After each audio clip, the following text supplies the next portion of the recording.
في عالم بيجري بسرعة، والمية اللي هي أبسط حق لكل إنسان بقت سلعة عليها لوجو وغطا أزرق وسعر بيتغير كل شوية. يمكن وانت ماسك زجاجة المياه المعدنية عمرك ما سألت نفسك هي قصة بدأت إزاي؟ وإزاي بقى في قطاع كامل قائم على إنه يبيع لك حاجة موجودة أصلاً قدامك في الحنفية؟ اللي جاي مش إعلان ولا دعوة للمقاطعة، ده كشف حساب بسيط لحاجة بقت جزء من يومك من غير ما تحس. القصة بدأت لما الناس اكتشفت إن المياه اللي في الطبيعة مش كلها شبه بعض. في مناطق فيها مية بتنزل من جبال أو طبقات صخرية تمر بعمق الأرض وتطلع مليانة معادن طبيعية. الناس زمان كانوا بيسافروا مسافات عشان يشربوا منها لأنهم شايفين فيها فوايد. الكلام ده مثبت في تاريخ كتير دول، لكن هنا بدأت اللعبة تتطور لما الشركات لقت إن الناس مستعدة تدفع على مياه أنظف. اللحظة دي كانت الشرارة. من هنا ظهرت فكرة تعبئة المياه وتسويقها باعتبارها خيار صحي. النهاردة المياه المعدنية بقت من أكتر المنتجات استهلاكاً على مستوى العالم. شركات كبيرة بتمتلك حقول مياه، آبار عميقة، ومحطات تنقية ضخمة. جزء من المياه دي فعلاً بيبقى جاي من مصادر طبيعية وبيتم فلترته بشكل علمي، وجزء تاني ببساطة هو مياه عادية اتعدت على خطوط معالجة، وبسبب أنظمة مختلفة في كل دولة ممكن يكون في منتجات اسمها مياه شرب معباة، وده مش مياه معدنية طبيعية.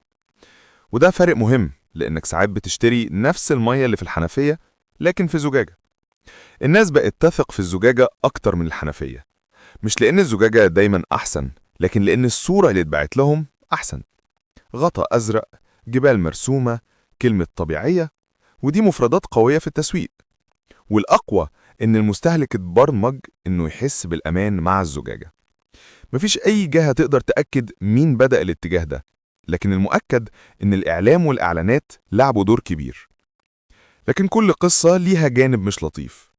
ملايين الزجاجات البلاستيك بتترمي كل يوم، جزء صغير جدا منها بيتم إعادة تدويره والباقي بينتهي في الأرض والبحر.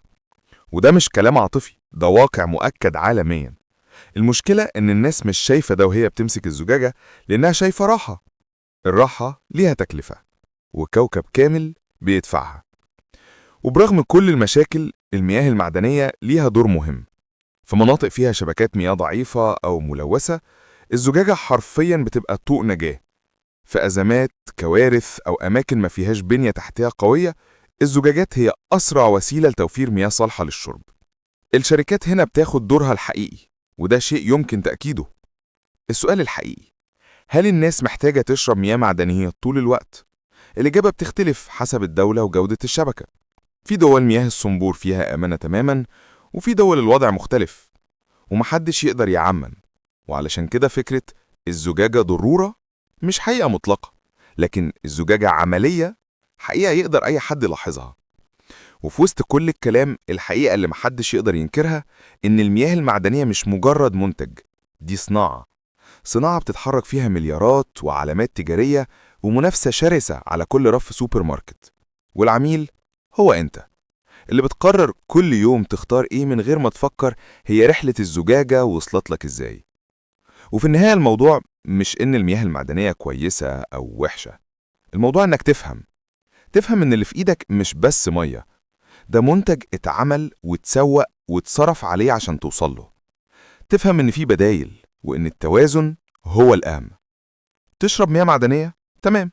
تشرب مياه مفلترة؟ تمام. المهم تبقى واعي، لأن أكتر حاجة خطيرة في أي سوق مش المنتج، بل المستهلك اللي مش بيسأل.